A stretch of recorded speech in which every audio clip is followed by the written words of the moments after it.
Hello. Hey, Chaotic. How are you?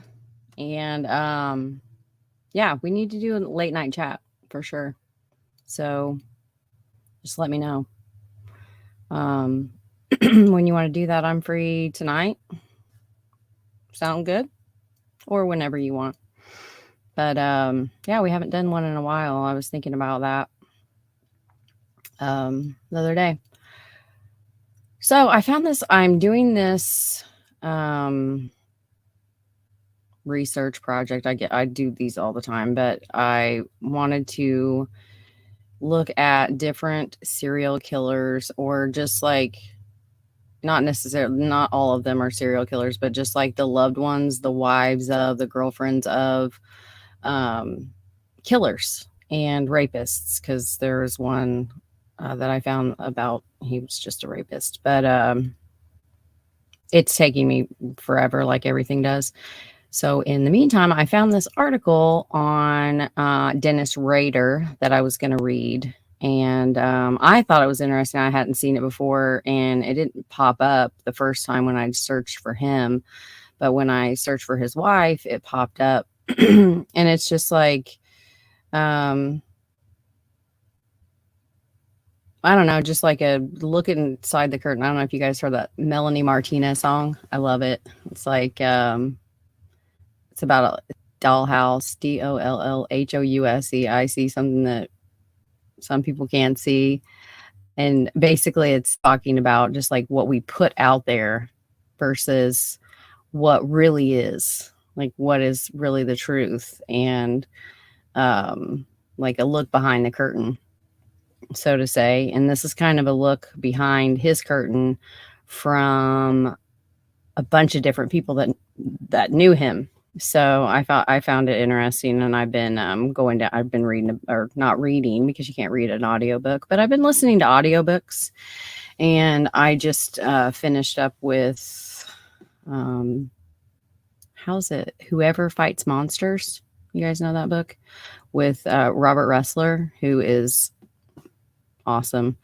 And but the book is really, really good. I read it a long time ago, and then I read it again, and there were chapters that I'd like kept going back to because of just wanting to absorb as much of the information as I possibly could. But it went, I don't know if you guys remember when I did that fantasy versus reality of Kagan Klein, which, definitely fit his fantasy life, but just basically, if you broaden that to the fantasy life of like different these serial killers. And Robert Ressler talks about that a lot in his book, about the fantasy that they have and the drive that these monsters have for what they do, like where it comes from in their past and what motivates them to keep killing, and also kind of what the few that stopped themselves and why. Like, it's a really good book, but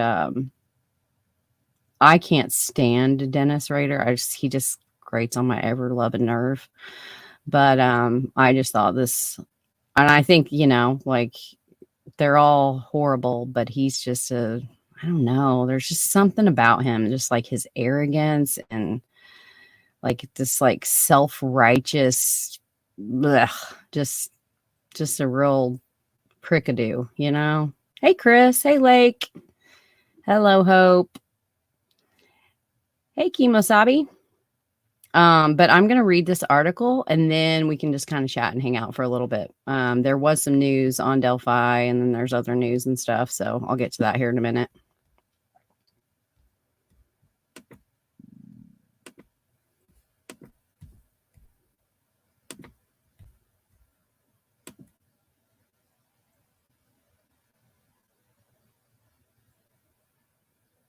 Mm.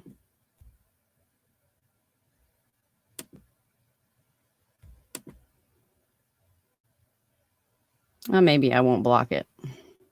Makes it a little bit bigger.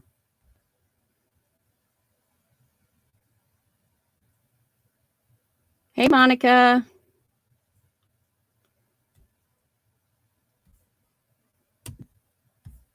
All right. Who is this man?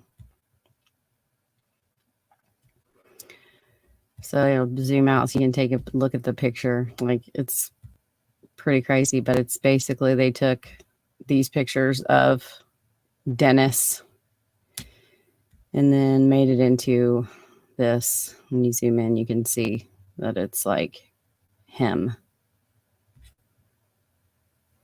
Got a little artistic with the newspaper's front cover this time. Dennis Rader is at least two strangely separate people, maybe three. He's a Mr. Good Guy. Most of the people who knew him from boyhood in Boy Scouts and Christian Lutheran Church knew him as a diligent and considerate friend. He's also a Mr. Bad Guy. As the Park City compliance officer, he harassed people frequently, some say. He might also be something else if police are right. If he is the BTK serial strangler, a trial or guilty plea will tell us that someday. For now, the story of Mr. Good and Mr. Bad is strange enough. When you talk to the many people who knew Rader, you learn that he paid attention to detail and appreciated neatness, from his desk to his neatly pressed slacks, and that he carefully created both these personas, Mr. Good and Mr. Bad, and kept them neatly apart. Many people who knew Mr. Good Guy never met Mr. Bad Guy ever. Some of his many friends knew him well, or thought they did, and they swear by him. They are not stupid people. They are good parents, perceptive adults who trusted Rader to guide their sons in the Scouts, come into their houses, meet their wives, help neighbors. 5 days before Rader's arrest, a seriously ill Dina Harris sent her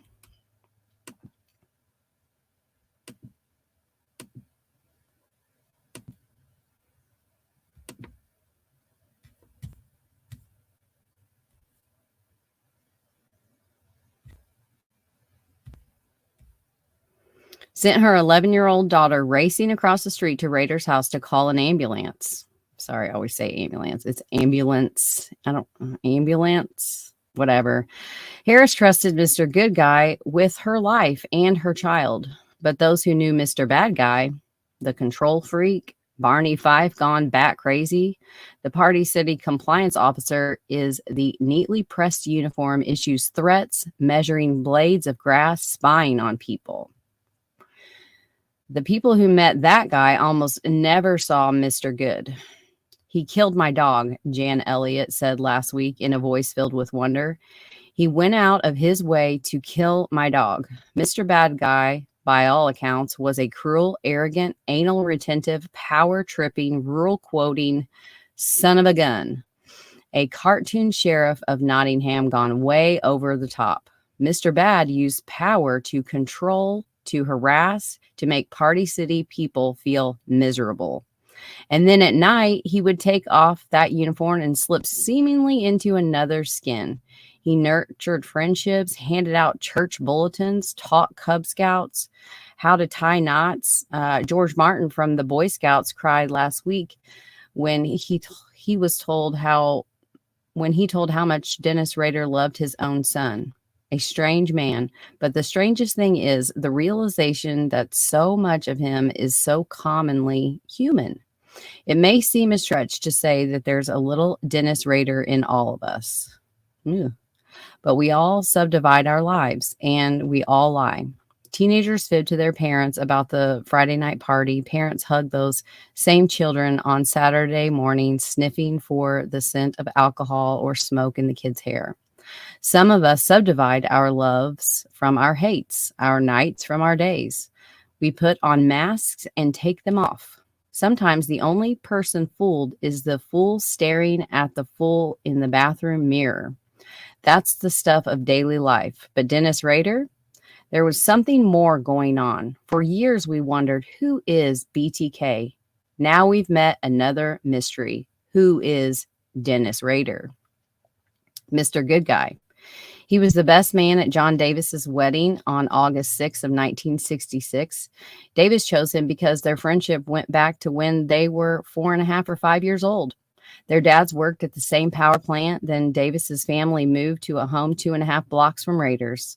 The two boys rode bikes all over North Wichita, played along the river and joined the same Boy Scouts troop. They both graduated from Heights High. In high school, Rader didn't go out for sports or join clubs. He started working at the grocery store to save money for a car and for spending. Davis said Rader worked as a bag boy and then stocked shelves. Rader was adventurous and dependable, and the two boys enjoyed camping in the snow. He spent as much time at my house as I did his, Davis said. He was an all-American boy. Davis and Rader took a 50-mile backpacking trip with their troop to Philmont Scout Ranch in New Mexico one year. They were told to pack no more than 45 pounds, but Rader took a pack weighing 65 to 70 pounds. He believed in being prepared. He carried it all the way. Davis also says Rader saved a life. It happened on a 50-mile scout canoe trip down the Arkansas River. Davis was 14 and Rader was 15. Heavy storms hit. By the third day, the river ran 9 feet above normal. They heard a roar up ahead. When they got closer, they discovered the roar was a sound of the water pouring over a dam. All of the canoes, except one, quickly paddled to shore. The boy in Dennis's canoe was probably the lightest of the bunch, Davis said.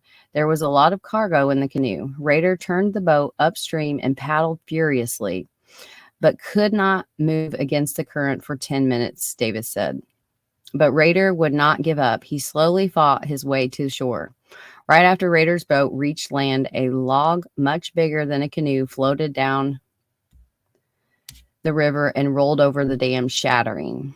I truly believe that not only did Dennis save himself that morning, but he saved another boy's life. That's the Dennis I know. I mean, that is just super weak. Of course, you're in a boat together. Margaret McDowell remembers Rader playing Joseph in the 3rd grade Christmas play at Riverview Grade School. It was just so sweet, she said. They had known each other since 1st grade. They were part of a tight-knit group of 10 to 12 kids who walked home from school together and explored the banks of the Little Arkansas River. Dennis was one of the quieter ones, McDowell said. She liked him. I never dated him, but I could have thought of it. She valued his friendship. He would be someone I could count on, she said. He would keep a confidence, and he did well in school, and I admired that. She thinks of him like a brother. She cried after his arrest. Larry Jessup and Ray Reese liked that kid from school too.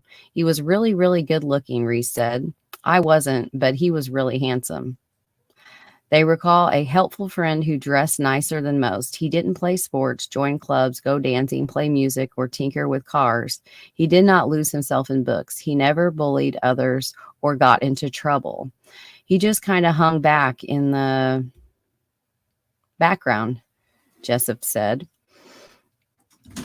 He utterly lacked humor. Both men remembered that, and that it wasn't a bad thing. He was just very intense, Reese said. Not unpleasant, just very studious. There was a lot going through his mind. He would sometimes have one of those stares that tells you his mind was about 1,000 miles away. Jessup said, I can't remember ever seeing him crack a smile, but that was just that he wasn't interested in humor. Jessup and Reese moved away from Park City after high school, then moved back and got to know Rader again. He was still the same likable guy, they said. Reese showed up one day at City Hall not long ago to introduce his wife to Rader because Jane had grown up with Rader's wife, Paula. Jane shook Rader's hand. Rader sometimes gave citations to Jessup, telling him to clean up his property. He gave the citations in a friendly way. Sometimes Rader would pull up in his truck and shoot the breeze. I could tell, Joseph said. He loved his authority and he wanted you to know it. Terry Weekman said to Zion Lutheran with Rader in their youth. The church, which used to be on 25th and Estelle, disbanded decades ago, he said. Weichman, who is a vicar at Trinity Lutheran, remembers Rader as a well-liked young man, active in Sunday school and the youth group. Weichman says his sister's memory of Rader was about how handsome he was. The two boys were confirmed together in 8th grade. The church part of Rader's story bothers Weichman now. People will talk, he said, about what being a church-going man means. People say they don't go to church because of hypocrites. I can see people drawing a conclusion like that. I just take great comfort in the fact that my God is big enough to forgive anything much bigger than I am. That's why he's God. The voice of the other end of the line sounded alert, friendly, and inviting. Yes, Dennis Rader said he would be interested in becoming president of the church congregation. Monty Davis felt good about this. Davis was an assistant photo editor at the Wichita Eagle and a member of Christ Lutheran Church. Pretty sure I'm reading an article from Wichita Eagle. Yep, I am. He enjoyed the fellowship at the church. He could let go a bit, be vulnerable and revealing to people in a spiritual way you can't show outside church walls. He could do this because he trusted people like Rader who worked hard to support others. Dennis showed up with his wife every Sunday. He dressed impeccably, often in a good-looking tweed jacket, a necktie, a button-down shirt, neatly pressed slacks. He had a wife everyone loved and a kind woman who spoke lovingly. I think that's it.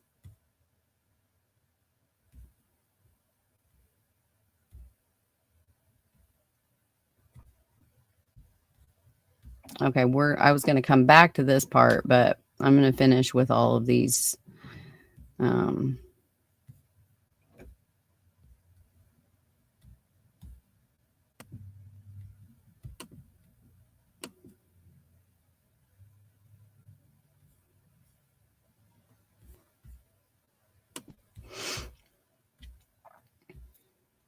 To Davis's wife and children, Paula Rader asked perceptive questions that a good mother would ask. Dennis passed out church bulletins, ran the soundboard, welcomed new members with conversation and offers of advice and help. A worker bee. Davis felt grateful that he had a church like this to go to. So Davis pitched in too. He served on the committee to pick a new congregation leader, and of course, Rader's name came up. Davis called him. Yes, Rader said. He would take on the work of being vice president for a year and then president of the church congregation. A lot of work, but Rader had a reputation. When asked for help, he said yes.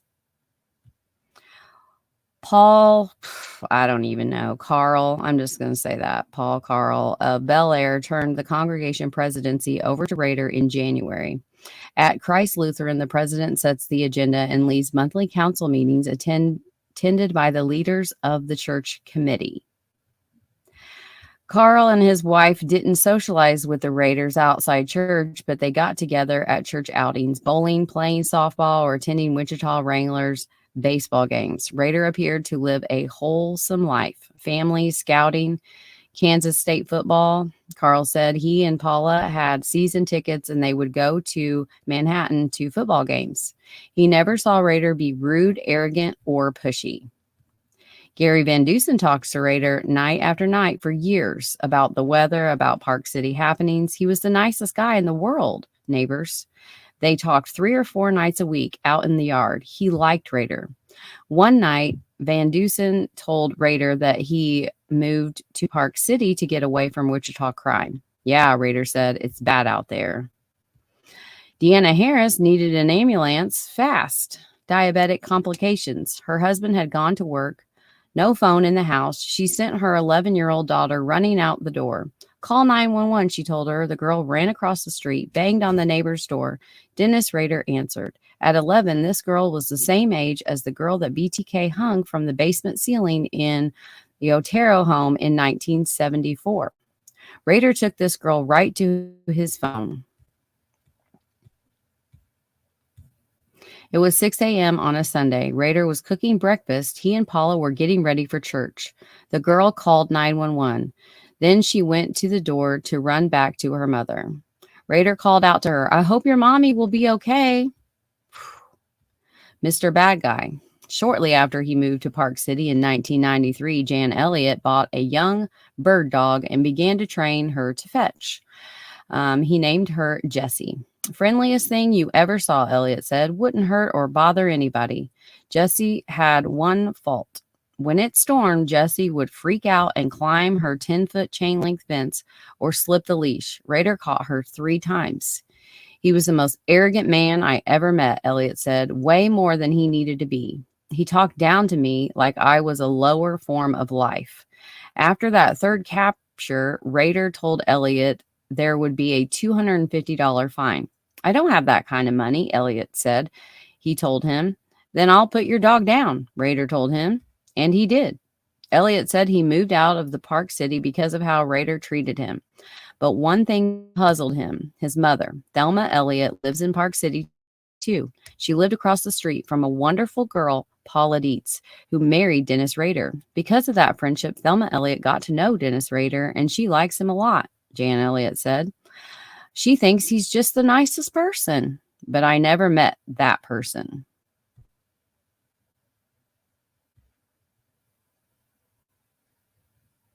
I lost my place. The phone call came to Patrick Walters' law office around 11 a.m. August 3rd, 1998. It was a Park City resident who lived near his mother. The neighbor told me they saw a guy in the backyard shooting at the dog, Walters recalled. I guess it was one of those tranquilizer rifles. When he got to his mother's house, he found Rader inside her fenced-in yard. Rader later said he was investigating a report that Barbara Walters' dog was running loose. I told him who I was, and I asked him to get off the property, Walters said. He wouldn't do it. I just repeatedly asked him to leave, and he wouldn't. He was questioning my authority. The Park City police chief happened to pull up and got us both to calm down. He got Mr. Rader to back off. The whole thing lasted maybe 10 or 15 minutes. It was a matter of who's going to be in control of the situation. When it was over, the dog was gone, escaped. The neighbor told Walters that Rader opened the gate. 3 days later, Rader delivered a citation to Barbara Walters saying she had allowed Shadow to run loose. She received several tickets from Rader over the years. He used to drive by a lot several times a day. He would drive very slowly, she said. As for the ticket, I was prepared to fight to the bitter end. I'm quite sure he was going to dispose of Shadow. Wichita lawyer Danny Seville, who works in the same law firm, agreed to represent Walters in the Park City Municipal Court in what is believed to be the only Rader dog case to go to trial. By the time they got to court, Seville said, Rader had supplied a half-inch thick stack of papers supporting his case. He had audio tapes, he had videotapes, he had annotated cross-reference notes. They continued it twice because he was preparing his case for a $25 ticket. It's just amazing. This is something he took very personally. The judge found Barbara Walters guilty. She appealed and settled with the city before the case reached district court. She got to keep Shadow until he died of old age, but she had to pay a fine. It was a sweet little dog, Walter said. That dog never hurt anyone, but he despised Dennis. That's interesting. Like Jan Elliott, Misty King says she left Park City because Rader harassed her repeatedly. He would park outside her house on Longmont and sit there watching, she said. He did it at least 20 times in one 6-month stretch. She would glance up and see him peeking through her kitchen window or the window in the living room. He would hand her one citation after another for code violations. He always found something new. She thought he was a small town official trying to be important. It hadn't always been like that. She first met Rader in 1998, the night she came home from the hospital after her husband was critically injured in a Tuffman fight. Rader asked her if he could do anything to help. He was just super nice, she said. Rader continued to check on their well-being even after her husband returned home. When the marriage ended, Rader continued to stop by, offering to keep an eye on things. Then a boyfriend moved in. Rader's demeanor changed, King said. She began getting citations. He claimed the grass next to her fence was higher than the grass in her lawn. He issued a citation because her boyfriend was refurbishing a car in the driveway, even though her former father-in-law had done the same thing in the same spot for years without a citation. Documents show King went to court over 6 citations between 1999 and 2001. She called several times to complain to police about Rader's behavior. They'd say, he's just doing his job, she said. More than once, she said Rader told her all her problems would go away if she got rid of her boyfriend. In fall of 2001, she came home to find a note on her door from Rader stating that her dog, a St. Bernard Chow mix, had gotten out of her fenced yard. Rader had taken it to the pound. When she went to get the dog, she was told she had to meet with Rader first. Wow. She went to see him, but was told he wasn't available. By the time they met the following Monday, the dog had been euthanized.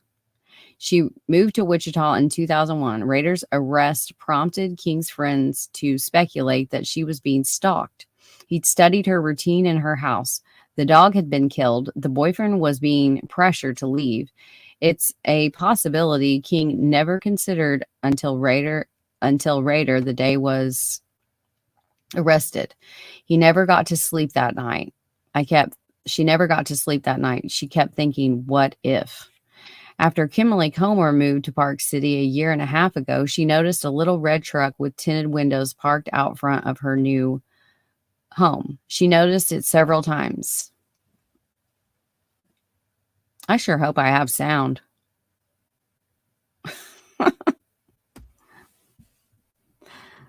I don't see any. We can't hear yous.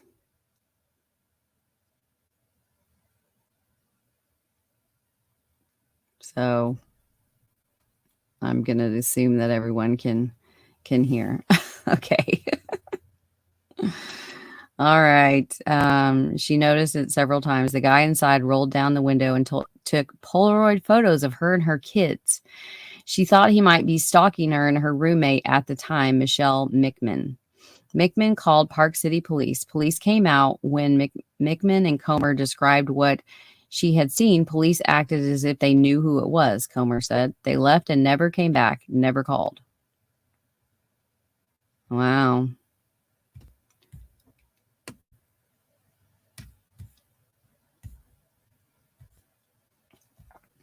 She would not figure out until much later who that little red truck might belong to. Shortly after that, she met the Park City compliance officer. He drove a white city truck. Dennis Rader first came to me about some stuff I'd left under my carport. That's how it started, she said. Over the next year and a half, until the day before he was arrested, Rader came to see Comer repeatedly, handing out warning citations, threats.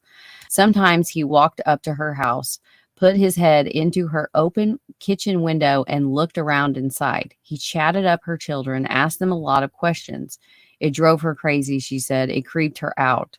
She complained to Park City officials 3 times, she says. Nothing happened. They declined comment for this story. Harassment, she said. Bold, cold-blooded harassment. He was never rude to me from day one, she said. Never. But he showed up at her house every month, Comer said. After she complained, he came more often to give another warning, another citation, another reminder. He recently claimed in 1995 Firebird she'd parked in her yard was inoperable. There are other stories like her circulating in Park City these days. These people never saw anything good in Rader. But Comer might be one of the few people who knew Mr. Bad, but saw Mr. Good also, if only for a few moments.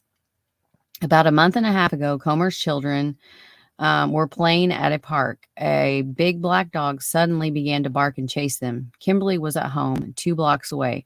Rader, driving by, saw the dog chasing the children. He ran to them, scooped them up, put them in his truck. He took them to their home, gave them toy sticker badges and his business card.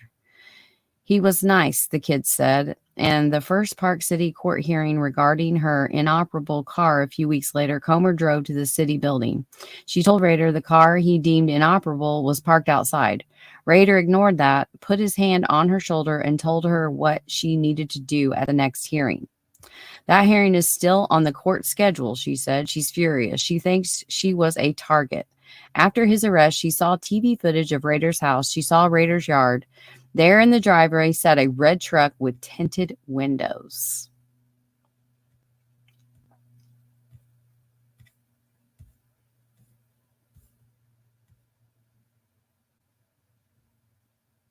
I'll read this too.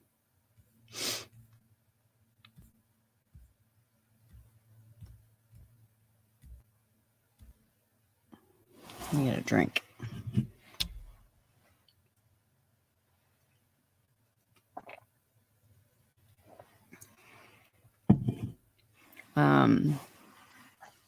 When this monster enters my brain, I will never know, but it's here to stay. Society can be thankful that there are ways for people like me to relieve myself at time by daydreams of, wait, what? Hold on. When this monster enter my brain, I will never know, but it's here to stay. Wow. Society can be thankful that there are ways for people like me to relieve myself at time by daydreams of some victim being tortured and being mine. It a big, complicated game, my friend, of the monster playing, putting victims number down, follow them, checking up on them, waiting in the dark, waiting. Maybe you can stop him. I can't. He has already chosen his next victim. BTK Strangler in an October 1974 letter left at the Wichita Public Library. Retired police Lieutenant Mike McKenna, who worked on several of BTK's homicides, is now the chief of police in Baldwin City. I've run across people who showed two completely different sides to themselves, he said. In our business, we see the bad side of a lot of people. McKenna recalled a rape case where the suspect had two distinct personalities. He was very cordial to people and very charismatic, yet he would rape women, he said. It can be very difficult to find a criminal who hides his actions by leading an otherwise normal life, McKenna said. The hard part about it is that unlike the schizophrenic mass murderer the public hears about, he doesn't display bizarre and psychotic symptoms. People see him as a normal person. Psychologist Tony Rourke got a close look into the mind of BTK starting in 1979. The task force hunting BTK needed help. They felt stumped, so they asked a few mental health specialists to come in and look upon the works of BTK. Rourke volunteered. He worked with investigators for several years. He studied BTK's drawings and writings and the crime scene photos. In all his years, he would encounter many disturbed people. But what the task force showed him was the product of the sickest soul he'd ever encountered. They showed him the photos of 11-year-old Josephine Otero hanging by the neck from the basement ceiling. They gave him copies of BTK's description of the sexual thrill he got from torturing victims. BTK wrote that he thought some victims brought some victims to the brink of death. Then he gave them some air. Then he strangled them again. You don't understand these things because you're not under the influence of Factor X. The same thing that made Son of Sam, Jack the Ripper, Harvey Glattman, Boston Strangler, Dr. H.H. Holmes, Pantyhose Strangler, Florida Hillside Strangler, Ted of the West Coast, and many more infamous characters killed. It seems senseless, but we cannot help it. There is no help, no cure, except death or being caught and put away. BTK in February of 1978 left at KKE TV.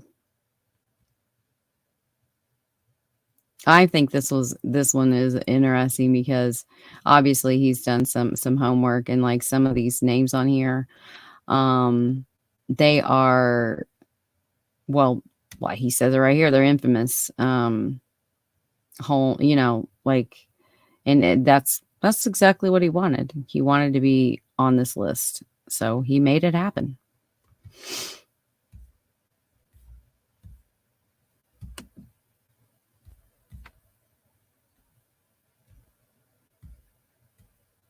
So this is like a the case. Timeline. After years of silence, a flurry of communication. On January 17th, wait, does it really just like, does it go backwards maybe?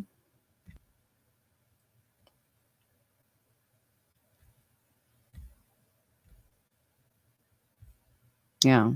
No? Where do you start? You probably need to zoom out. I can't see it. All right. 1988. Rader stops working for ADT in July. Rader works for the U.S. Census Bureau, compiling addresses from May through July. Oh, Rader works that was in 1989. In 1991 to 2005, Rader works as a Park City compliance supervisor, enforcing laws about criminal control nuisances and inoperable vehicles, May 1991 to March 2005. But in January of 1991, Dolores D. Davis is abducted from her home 1/2 mile east of Park City. And then I read this all wrong. And then on February 1st of 1991, Davis's body is found near 117th North and Meridian. In 1994, Kansas legislature reinstates the death penalty for crimes committed after July of 1994. Rader is appointed in 96, he's appointed to Sedgwick County Animal Control Advisory Board on the recommendation of then County Commissioner Betsy Gwynn, who resigns. He resigns in 1998. In 2001, Park City Mayor Ermel Berquist presents Rader with an award for 10 years of service. The Wichita Eagle publishes a story on the 30th anniversary of the Otero killings. Arrives at the Wichita Eagle containing a photocopy of Wegler's driver's license and 3 pictures apparently taken by the killer. May 2004, KKE receives a letter containing chapter headings for the BTK story, plus fake IDs and word puzzle. June of 2004, police receive a letter. July 17th of 2004, package found in Wichita Public Library. October 22nd of 2004, package found at the Omni Center, package drop box, gives the address. Package containing Fox driver's license and bound doll found in Murdoch Park. KKE receives a postcard detailing the location and contents of the Toasty cereal box. It is found near 69th North and Seneca. Sheesh. February 3rd, KAKE receives a postcard apparently from BTK, but at police request, do not report on it until March 1st. February 16th, KSAS receives communication number 11 from BTK, including a computer disk that police trace to Rader's church. February 25th of 2005, FBI obtained a C sample from Rader's daughter, compared it to an earlier sample taken from her medical record. February 26, 2005, Police Chief Norman Williams says BTK is arrested. February 25th, Rader is arrested less than a block from his home. He is interrogated by police detectives. So I went to February 26th. Rader is identified in the news conference as the BTK suspect. His bond is set at $10 million. March 1st of 2000. No, then it goes to February 28th. Sedgwick County Sheriff's Office searched the 61st Street North roadside with metal detectors, BTK evidence, but find nothing. March 1st, Rader is charged with 10 counts of first-degree murder related to BTK. Then public defenders are assigned to his case. March 2nd, Rader is fired from Park City for failing to report to work since February 25th.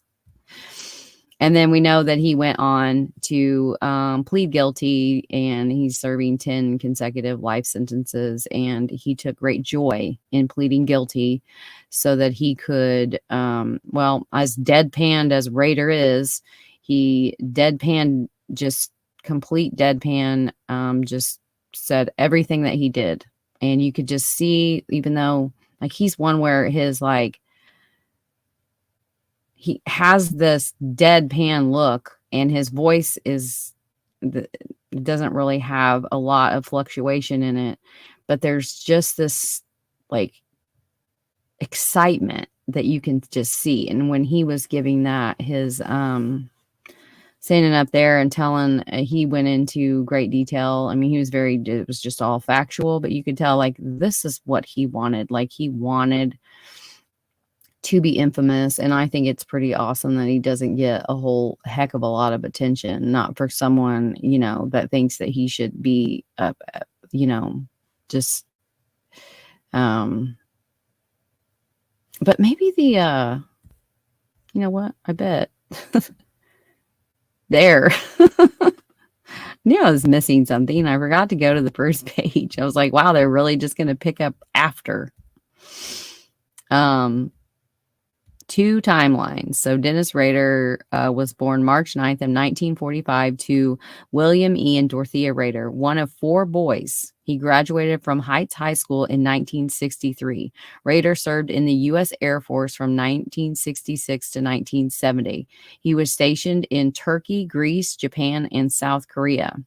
Since about 1971, he has lived at the same address. Information for this timeline was drawn from public records, including property tax rolls, voter registration records, city directory listings, and public education records, and from Wichita Eagles Archive. 1971. Rader works in the meat department at Leaker's IGA, where his mother works as a bookkeeper. In 1971 to 73, Rader attends Butler County Community College in El Dorado. In 72, death penalties across the country are invalidated by the U.S. Supreme Court. In 1972 to 73, Rader works for Coleman Company. BTK victims Julie Otero and Catherine Bright worked at Coleman in the early 70s. 1973, Rader returns to Wichita State University. He had attended briefly in the 1960s. About 1973, Rader marries Paula Dietz, a 1966 graduate of Heights who had been working as a secretary at the VA hospital. In 1974, January 15th, 1974, Joseph and Julie Otero are strangled in their home, and it gives their address. Josephine, 11, and Joseph the second, 9. The family car is later found at the Dillon store at Central and Oliver. In April 4th of 1974, Catherine Bright, 21, is found stabbed to death in her home, and her brother is shot but survives. Police later conclude their attacker was BTK. October of 1974, the Wichita Eagle Beacon is alerted to a letter in a book at the public library. The letter includes details from the Otero crime scene that only the killer could have known. The killer first suggests that he be called the BTK Strangler, adding the BTK stands for bind them, torture them, kill them. In 1975, Rader's son is born. In 1974 to 88, Rader works for ADT Security. Wow. From November 1974 to July of 1988. March 17th, 1977, Shirley Van, 26, is found tied up and strangled in her house.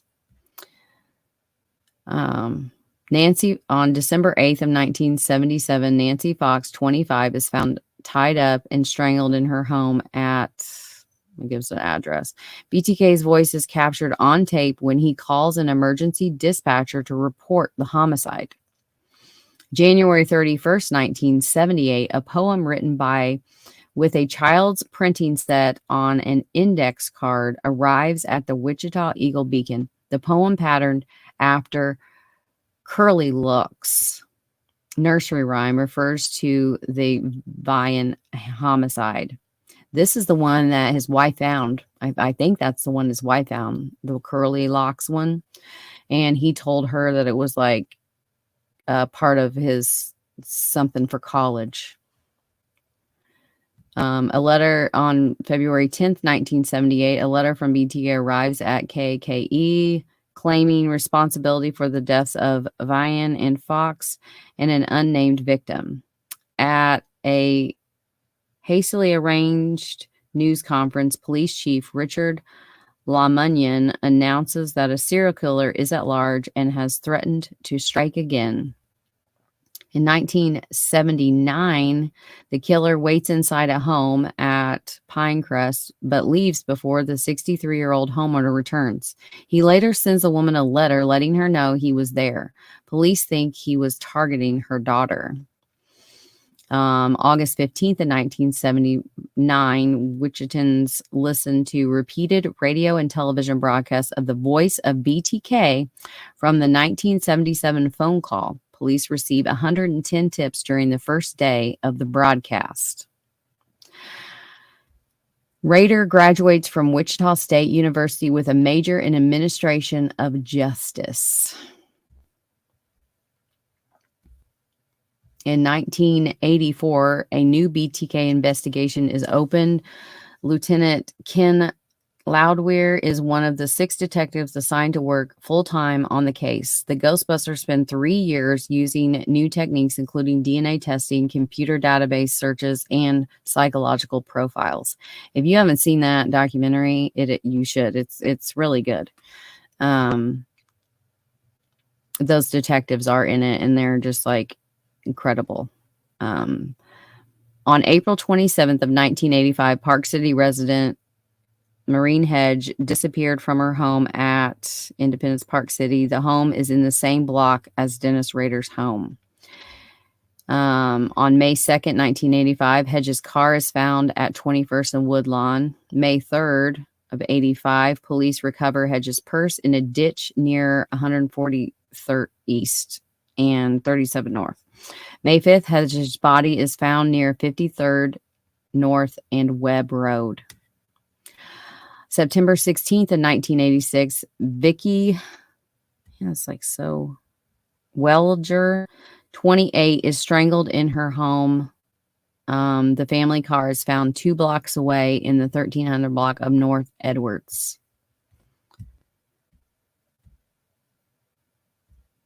And then obviously, like, it goes to the next page, and then that's how I should have read all that, but I didn't. So, yeah. He started killing in 1990. What was it? 1974.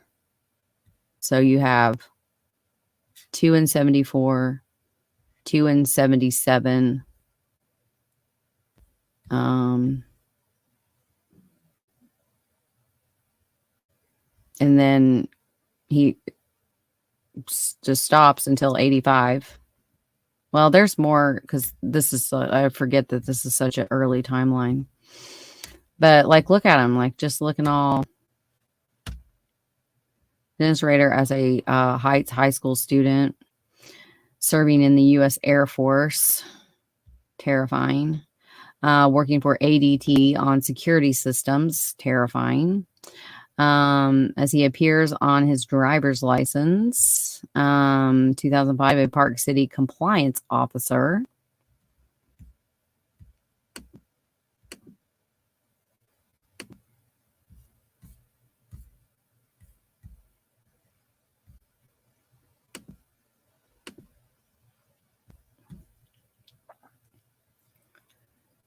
Yeah.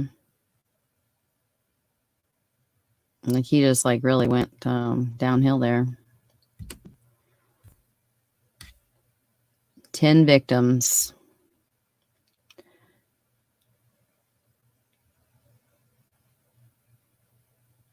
Oh. Yeah.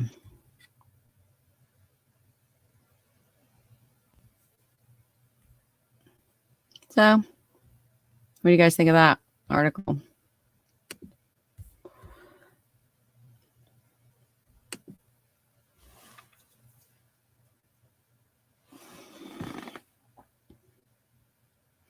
Well, it was a sample.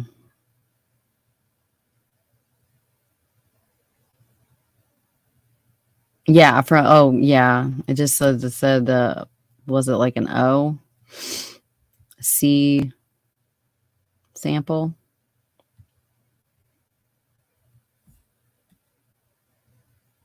But yeah, if you think about, someone that starts off in the 70s and 80s, and even into the early 90s, like they're not really concerned with things like DNA. I'm sure that,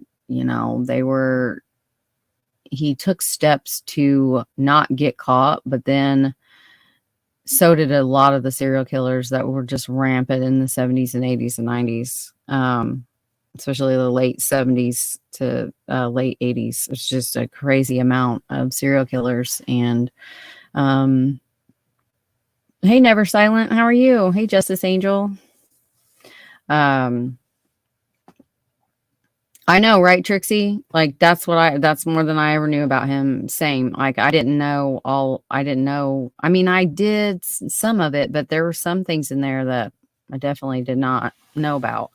And I think it was pretty I think it's pretty telling of like, we're always the only things people are covering right now seem to be Koberger and Delphi, and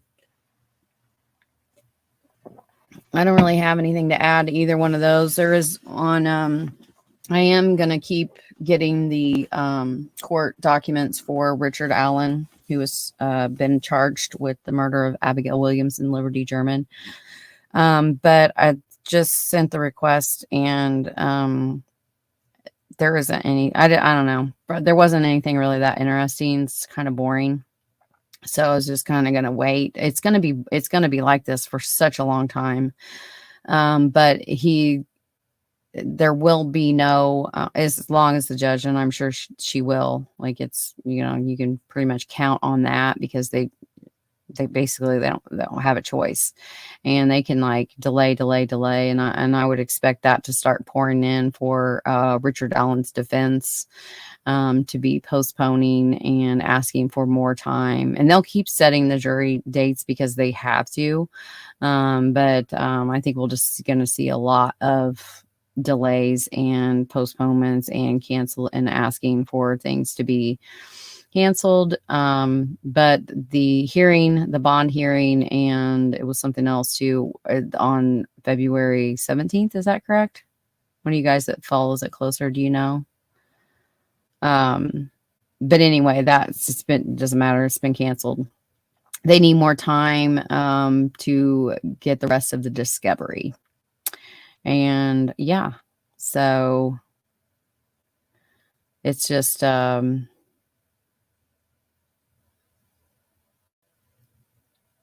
okay, Dustin. I think I got an email from you, and then I like read it, and then got a phone call, and forgot to get back to you. Yeah, the 17th. So it's been canceled, and I don't think there is a date set as of yet. But I will just continue to collect all of those and then like get them. And I just got the ones I just got in order. And it was just like, it's I think it was a good thought that I wanted to do that. But I'm just not I don't want to. So I will just wait until maybe they'll be like, I think it's important, and I want to do like a you start, because this is a case that's like I've been following from day one, and so then you see it in the judicial process, and of all that entails, and all the things that are coming up, and so when you follow a case like that, then you learn so much about all of the different steps in The when someone is murdered and being a victim's like family member and all that they have to go through. And Miss Cheryl is a lot of the reason of why like I feel so strongly about things, of just watching her like firsthand have to go through all that she did and how hard it was on her. I don't think anyone can really like, I saw it and I still don't think I understand, like you can't, we can like empathize, but um sympathy, like to sympathize, like the only people that can do that are the people that have had to walk that same walk that didn't want to either. And the Libby and Abby's family are getting ready to do that, and they're going to get a taste of like just how slow the justice system actually works. Like it is just, whew, it's like one, that's the scale, Lady Justice in the scale. It's like one piece of sand at a time. It takes forever. I would bet that we'll be here in another 2-3 years, probably 3 years. Who knows? It could be a surprise. Like it just depends on, but as on the prosecution side, they have say, they had, if they asked for it, if the defense asked for a speedy trial, which is within their right to do so, it's, and it's constitutional. And then the prosecutor would have 90 days to prepare for that. But on the defense's side, they do not, like they can delay and delay and delay, and they can like give up that right to a speedy trial, which it looks like that's what's going to end up happening. It'll be interesting to see once the defense has the discovery, and from the way they worded it, sounds like it's pretty lengthy, so that's good. Yeah, hit the thumbs up. That would be great. You have some info for me about Garino? Ugh. Yeah, he's out. Yeah.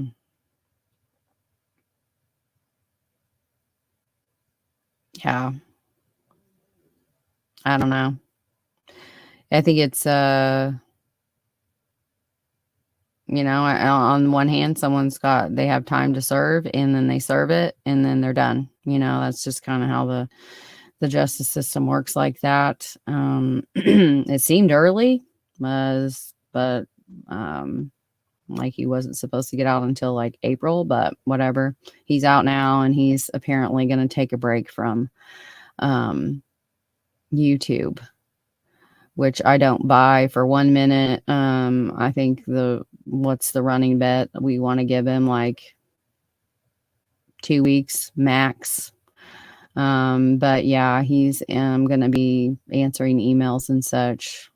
I just, it's so irritating, like he's just an irritating criminal. And it's, but yeah, like I'm done with like him as far as like, I reported everything, all of the, court documents on him. And I would go live when there was case updates with this last one that's already been adjudicated. So there's nothing more to really do on that end. I wanted to keep it about just the court documents, and I feel like I did that, and the proof is out there, like of all of the heinous things that he's done. I've interviewed victims, and he's definitely going to be saying that he's a changed man, and who knows what he's going to pull. I would guess that it would probably be that he's found Jesus, or something similar, because that's just who he is. But I just hope that people remember all the times that he has said that in the past, and that he's going to be putting his family first and taking care of his own life. Don't believe it for a second.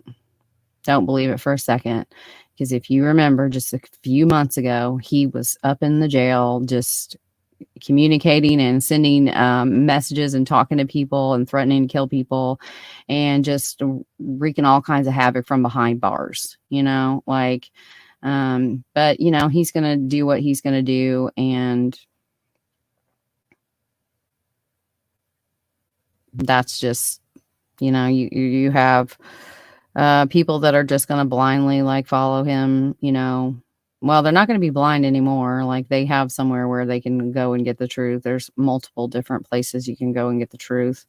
But yeah, like, and he is going right back to help people. Yeah. Yeah. Oh, he's already got a YouTube. I haven't seen it. Someone sent me his little Facebook post, because everybody gives forks about it, but he's infamous. He thinks he's famous, but it's really infamous. Just kind of like BTK, like all that list that he listed with H.H. Holmes and the Boston Strangler and whatnot. They're all infamous for, their heinous crimes. And in my mind, Greeno is infamous. He is not famous. No one should care about him in regards to Delphi. He's done nothing good. And you should just like kind of go back and see what all of the family members of the victims that he has not helped in any way, shape, or form, what they have to say about him. Like, that's his track record as far as the true crime community goes, is a bunch of hurt and a bunch of hurt families. There's cases like Amaya Robertson, Nicole Bowen, Ray Hainish, other cases, Delphi, obviously, that he has, and Jamie Jo Tate. I know that one for Chaotic Beauty and Crime was super upsetting. Like he basically did this just like didn't try at all, didn't organize anything because it wasn't making him any money, so he just didn't do anything. And that just goes to show like what kind of person he is. Miss Donna has commented in different places, so has quite a few of the other ones share about how they feel about him. And so that's all you can say to people is like, if that's somebody that you are just willing to throw your money at and help like support him and build his channel back up and give him any forks whatsoever, there isn't anything left to do. There's nothing that I can do about it. I set out to show people exactly who he is. I believe he's a complete monster. And he knew I was going to do it. I told him that I would go level 12 psycho on him if he hurt Ray and Nicole's families. And then he did. So I went level 12 psycho. And I stand by that 100%. Like there's just hey, Otto, man. Just cruising the YouTube. No harm intended to you or your friends in chat. I like you and your channel. That's kind of a forked up disclaimer, but okay. I don't know. Is there a comment above that? With all the awareness, the ones that donate and support him just like to be classed as fools, and they just wouldn't do it anymore. Or they just wouldn't do it anymore. Yeah. He is still trying to get donations on his new channel. I've been on him frauding the families that he said he helped. He has a new YouTube and he is going right back to supposed to help people. I was going to say they usually find Jesus. Yeah. I'm good. Hey, Kaleidoscope. And yeah, I'm good.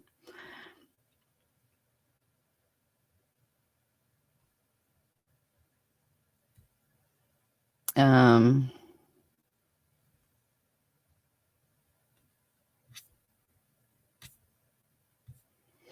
is that about the level 12 psycho comment?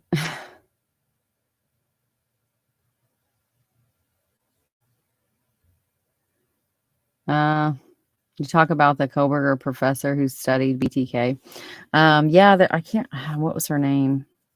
Um, no, I didn't talk about her. I just read this one article, but yeah, there I have it saved in my watch laters, and I keep forgetting to go back and watch it because I like her. I just can't remember her freaking name. Sham. What is her name? Someone has to know.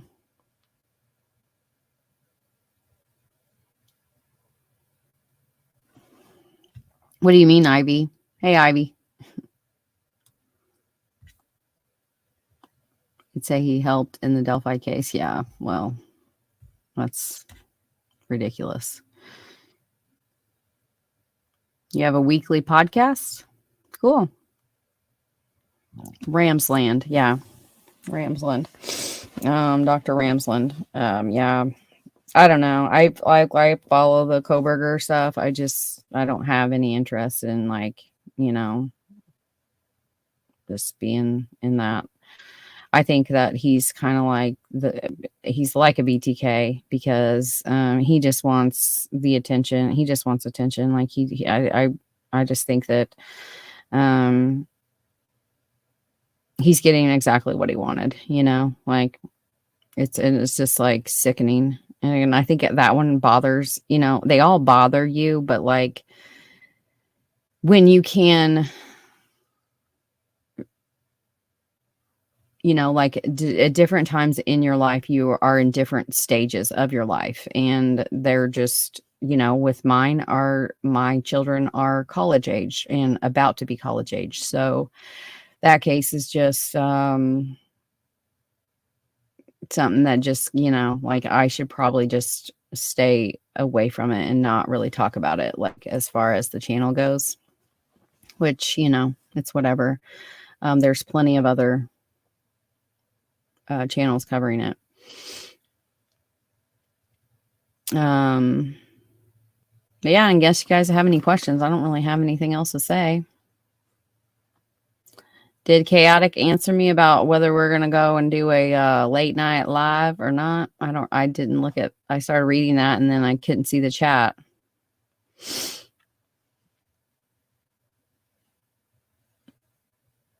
Thank you, Lighting the Way Home. And then the other day, like I did Saturday, Crime Geek and myself went live, and in all honesty, just like it was an emotional like reaction, and we both felt like it needed to come down, and so that's exactly what I did. I could have left it up, and it probably would have been huge, but it wasn't the right thing to do for either one of us, and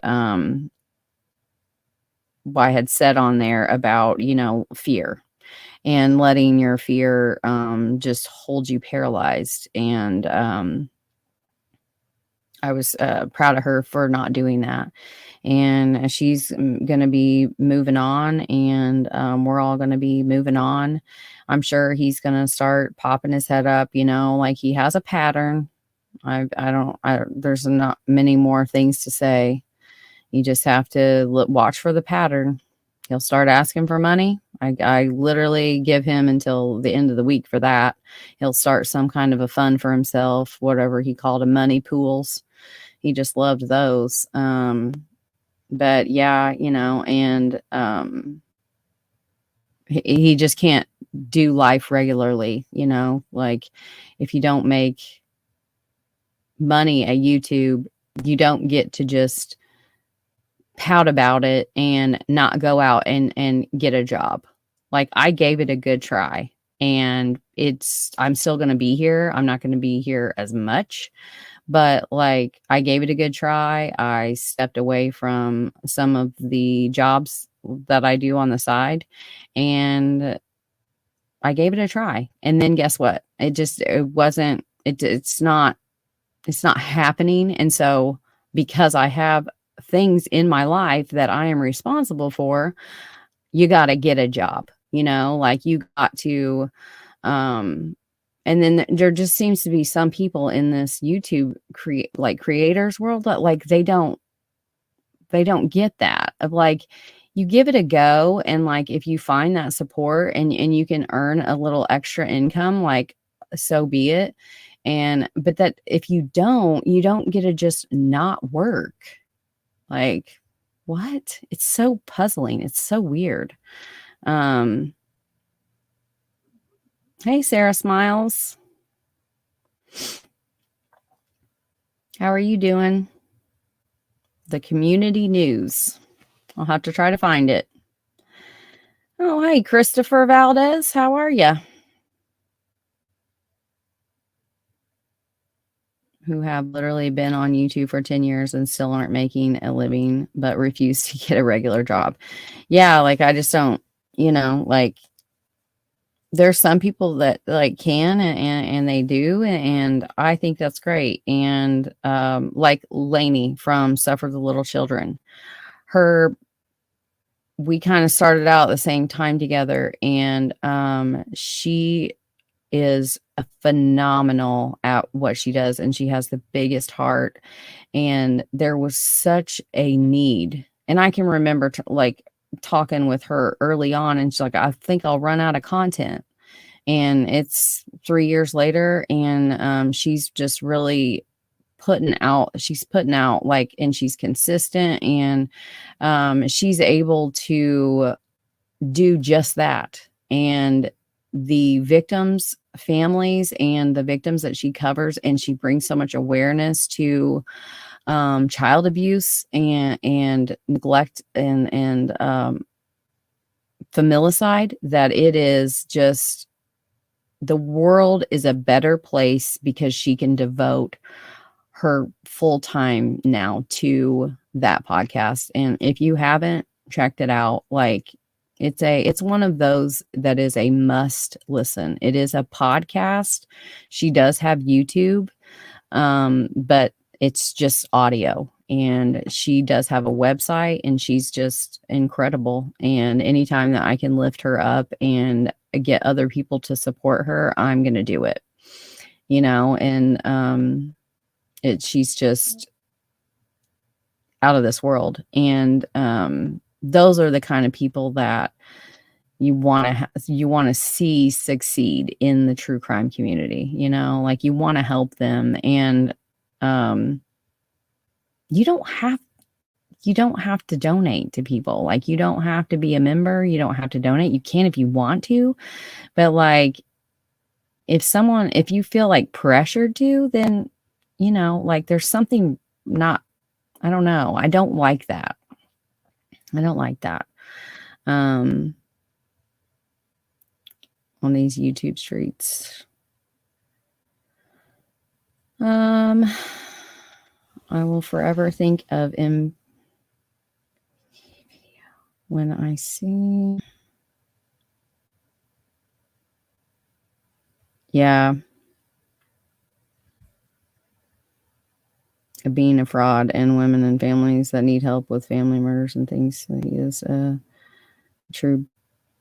Yeah, he's not anything. The only takeaway from the letters I had from BTK is just him being narcissistic, and he thinks don't stink. He's not much to follow if Brian chose him as a role model of sorts. Yeah. Y'all are talking about, sorry, Trixie. Who have literally been on, yeah.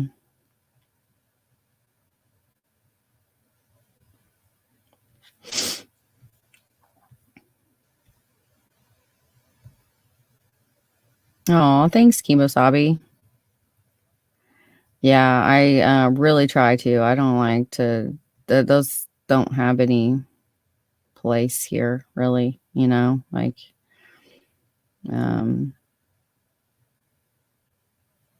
oh, thanks, Monica. And, and that's not like, I guess I should reword that, like, just,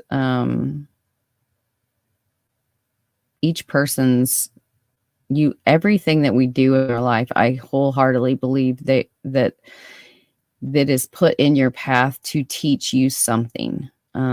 Each day that you walk on this earth, you are being taught something, whether you have the insight to listen or not. And sometimes I don't. But then when you, in retrospect, and you look back on your journey, there will be key moments and key choices that you've made that you will see that that's how I got to be where I am today. And so there's bumps along the way. There's different paths that you can take and different things that you can bring into the world.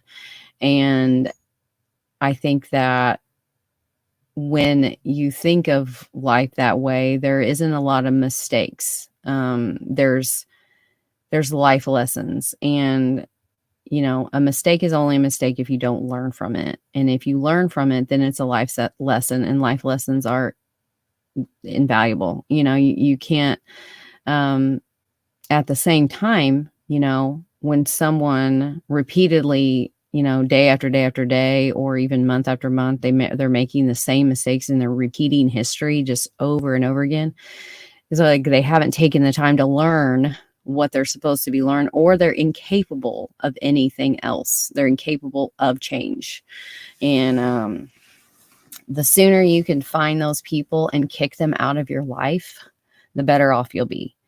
When you can surround yourself with people that are insightful and are, introspective, that's the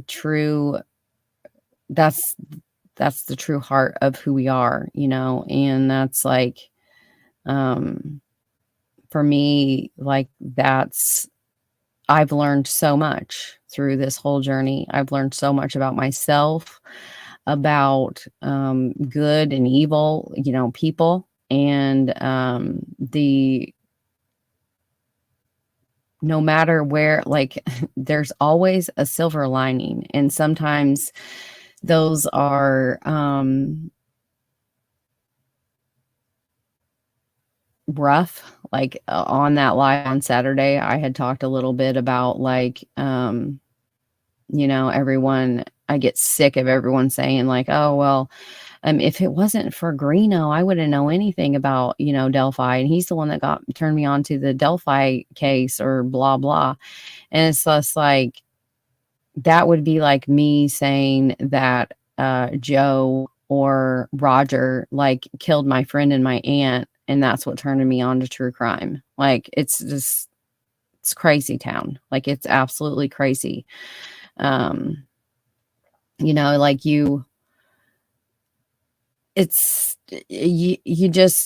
I'm not grateful to Roger or Joe. Joe was, he was a domestic abuser, and he eventually ended up killing my friend and my coworker, and he brutally killed her in front of her children. And he is in jail currently, and he will be up for parole. And when that happens, I will be doing covering him, because he is a monster, and he was never physically, I think a handful of times. And it just, you just have this,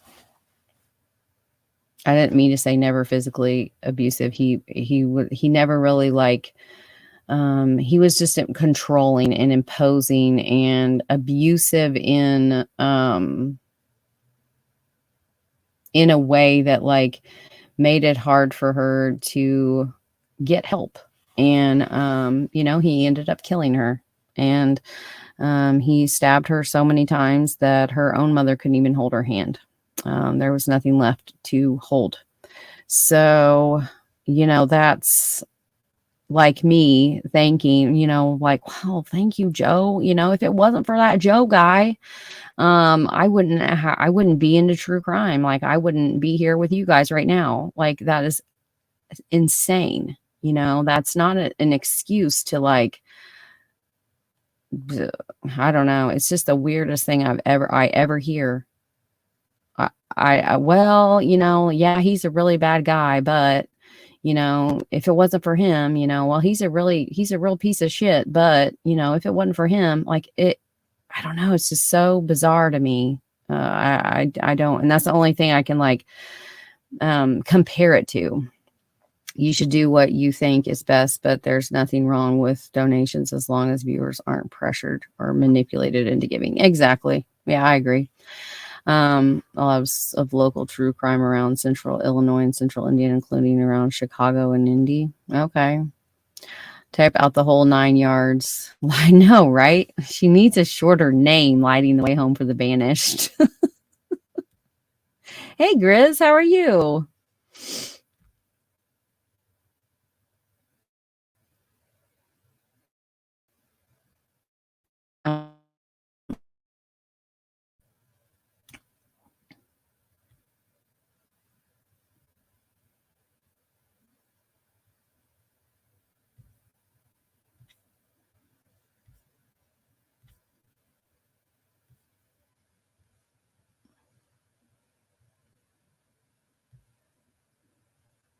Oh, good. Yeah, I'm doing great. I'm doing great. I just found I was doing some of my I got done with all my chores early today, and so I was like adding to my research project on serial killers or murderers, family. Wives.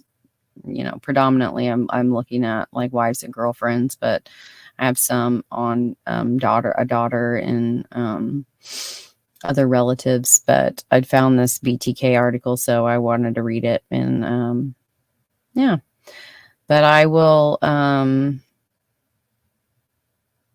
don't know. I don't know what, or if I'm going to go.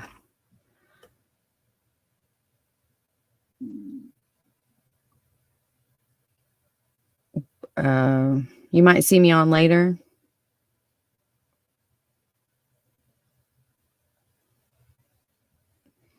But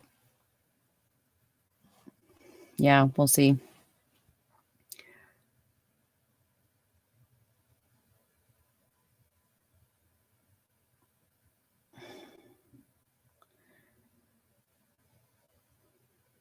Hey, Pixfly.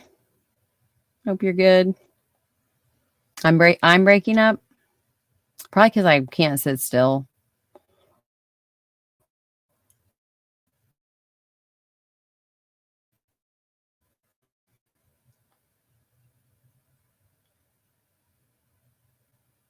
Into any unsolved crimes that fits Ari's life timeline.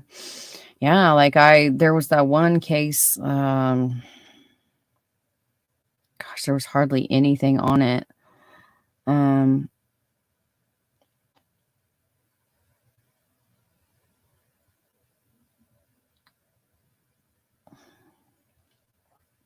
oh, I cannot remember her name, but I did as much like, I only found the one. Like, I don't know. I don't think so, Otto. Not that I've seen. Yeah, yeah, it was in Wabash. Oh, are you talking about Ivy? Are you talking about Jefferson, something Jefferson, serial killer, a truck driver. Oh man, like his kids told some horrible, like some crazy stories, about, just the torturing of animals and such. Keith Jeppenson, something like that, I think is his name.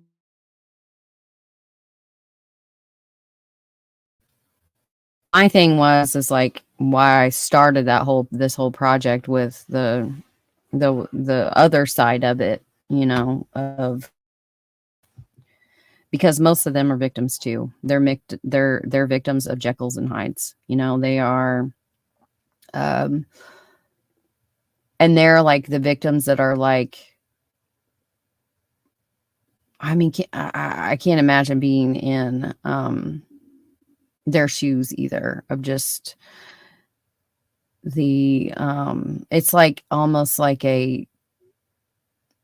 you have this like shared guilt with the person that you were born to or married or chose to live your life with. Like, there's just this, like, you've also done all of these horrendous things when they haven't.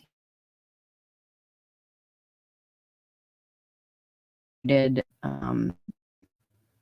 like they are. And, and then there just seems to be like a lack of understanding and compassion towards them. And like in that article, I think it showed it really well. It talked about that, and just the how most individuals, we all have different sides to us. We all have, and we all choose what we allow others to see, and where we allow ourselves to be vulnerable. And I don't think that it is, especially, like before I got on to Paula, today was Julie Baumeister Research Day. And she was just like this socialite that I think, they had kids, they had a lot, you just get into a routine of things, and you just like, I don't know, for some reason they just kind of seem like that, like drifted far apart, like didn't really know each other, didn't really have, she went away for like 3 weeks to they had a house on, oh, I used to go to that lake myself, and I totally forgot the name of it. But, just how could she know? And like her son brought her a skull and was like, I found this in the backyard. And Herb, he just, explained it right away. And it made sense, and that's the thing with like Paula in that letter. It makes sense. And, but I started this because I was just seeing like so many people attacking, Richard Allen's wife, and then see it with like every case that I ever look at. Like, it is just crazy the amount of like shared blame that doesn't exist, but people just can't understand how they didn't know. And so I was hoping by the time we look at, like, right now the list is like, I have 9 on that I've looked into so far, and I'm just like not running out of them. So I'll just keep going and just do a series when someday. We're seeing it now with Alan's family. People were harassing them within hours of his arrest. Exactly. You see it with like Koberger's dad, and like family. It's just, I say this all the time, but it's just because I'm trying so hard to believe in the goodness of humanity, and like think that there's like something, like, because I do. It's just sometimes, some days you just get like dejected. And but I don't know. I'm just gonna shut up. Can hide it well. The families are usually the last to know unless they are participants in the crime. Exactly. Like that. I haven't found anyone really in the middle, like they question things, and then it was just like, well, that was weird, like, but when like they were leasing the Fox Hollow farm from his dad, who was a doctor. So he just said, oh, that was one of the skeletons. That must be from one of the skeletons that my dad was, that he used, when he would do different whatever for his like classes or something that he taught.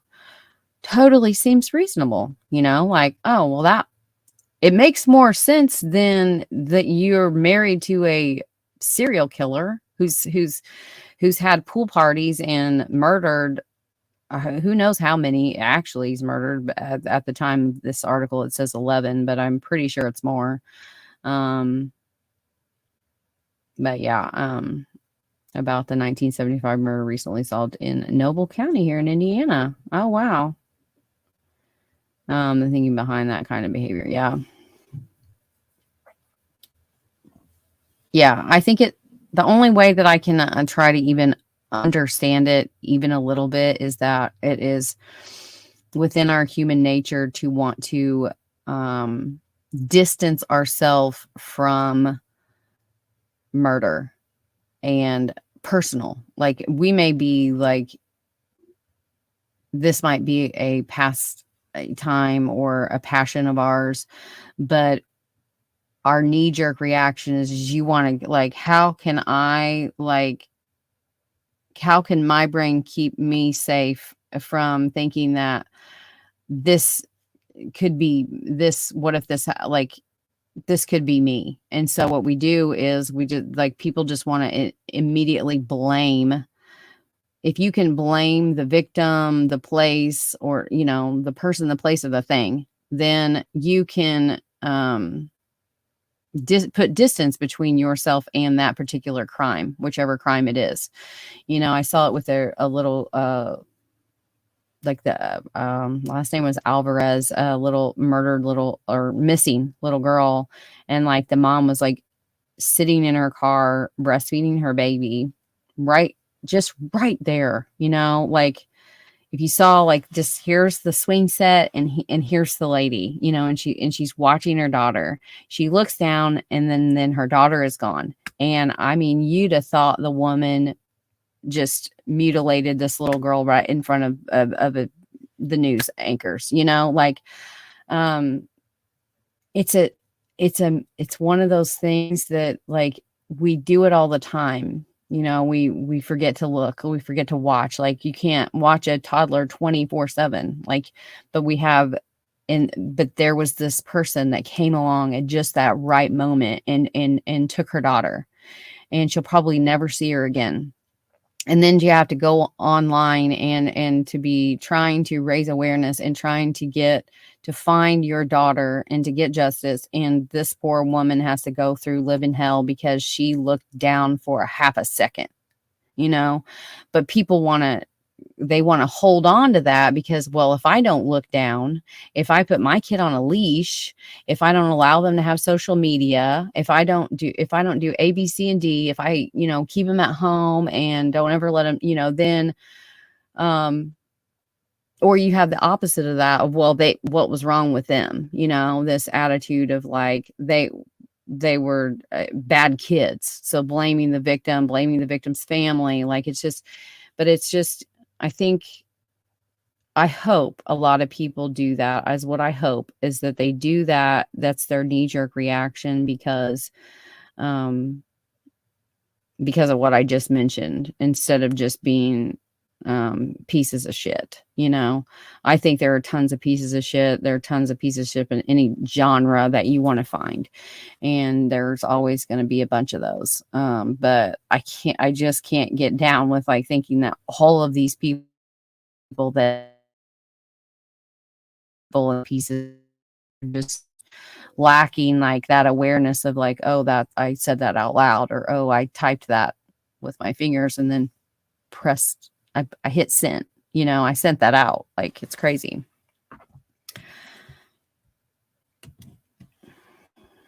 Yeah, that use that bridge area as a point of criminal being and not know each other in some way. It's just damn weird. The more that is dug up about it.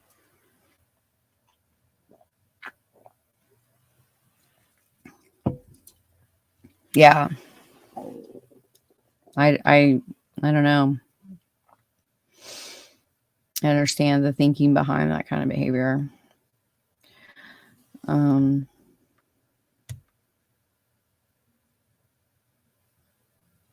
I was going to go and, oh, my Atlanta. My daughter says hi. Hi, sweetheart.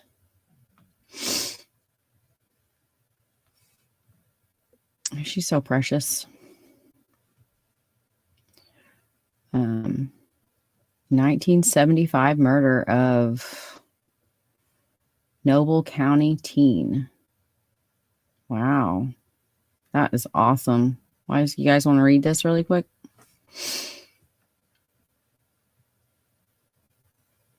Oh, my Atlanta